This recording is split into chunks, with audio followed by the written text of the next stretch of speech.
Now, as we've been discussing, the Prime Minister has been talking up the prospects late today of a free trade agreement being finalised with Japan.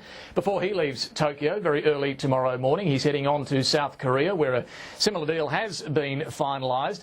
On this trip to Japan, South Korea and then eventually China later this week is a huge business delegation, more than 700 executives travelling alongside the PM, all focused on trade, investment and building better business links. Josh Frydenberg is Parliamentary Secretary to the Prime Minister. It's his task on this visit to, well, essentially shepherd these business delegates. And I spoke to him a short while ago from Tokyo.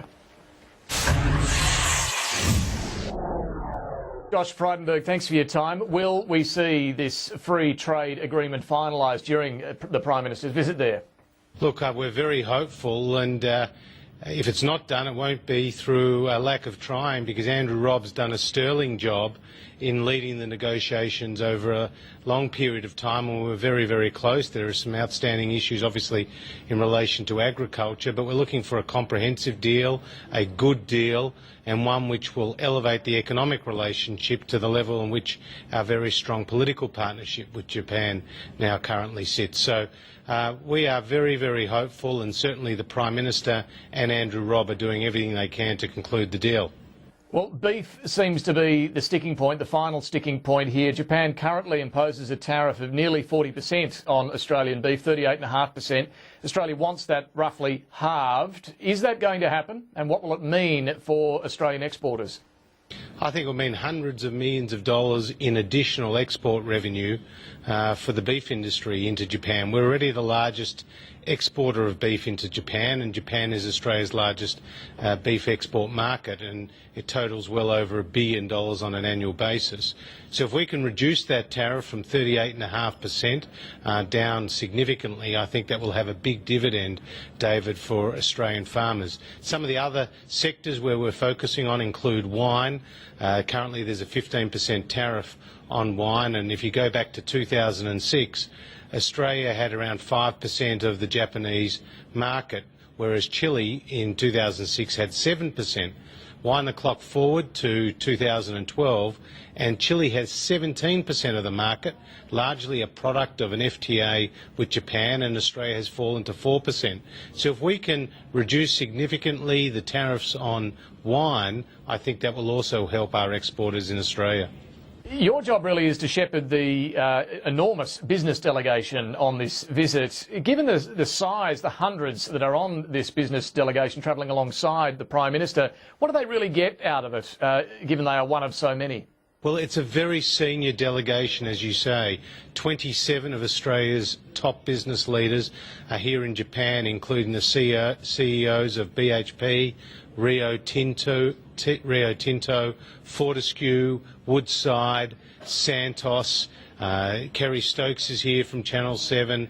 James Packer is here with his Crown Casino hat. The CEO of CSL is here. The head of Wine Australia, the head of Dairy Australia, the head of Meat and Livestock Australia. They're all here, together with a number of other senior business representatives like Andrew Bassett, the CEO of SEEK. So we're hopeful to get for them greater access, more contacts and ultimately business opportunities for their companies. But I think they're also showing a big sign of support for the government in its efforts to tap these Asian markets. Australia's three largest export markets are China, Japan and Korea, the three stops on this trip. They're countries whose GDP total $15 trillion, David, and they represent more than 1.5 billion people. So there's huge opportunities for Australia if we can gain proper access to these economies, and we can build the people-to-people links and the personal contacts that are so important in creating commerce. And this visit isn't just about trade and business links, it's about security as well. In fact, the Prime Minister is attending a meeting of Japan's National Security Council. He's going to be the first foreign leader to do that. How do you think that will be received in China? What sort of message does this send to Beijing? Look, I think China understands that we're a very good friend of Japan, and Japan also understands that we have a very good relationship with China. This is not about preferred treatment for one country over another. We are encouraging Japan to be a good international citizen as they are, and we're also, with China, imploring them to ensure that there is stability in their part of the world. And, you know, I don't think those aims are mutually exclusive. In fact, they're very compatible.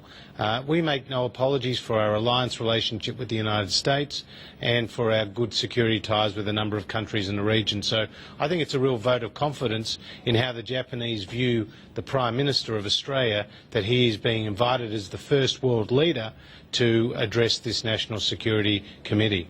Right, Parliamentary Secretary Josh Frydenberg from Tokyo, thank you. Great to be with you, David. Thanks very much.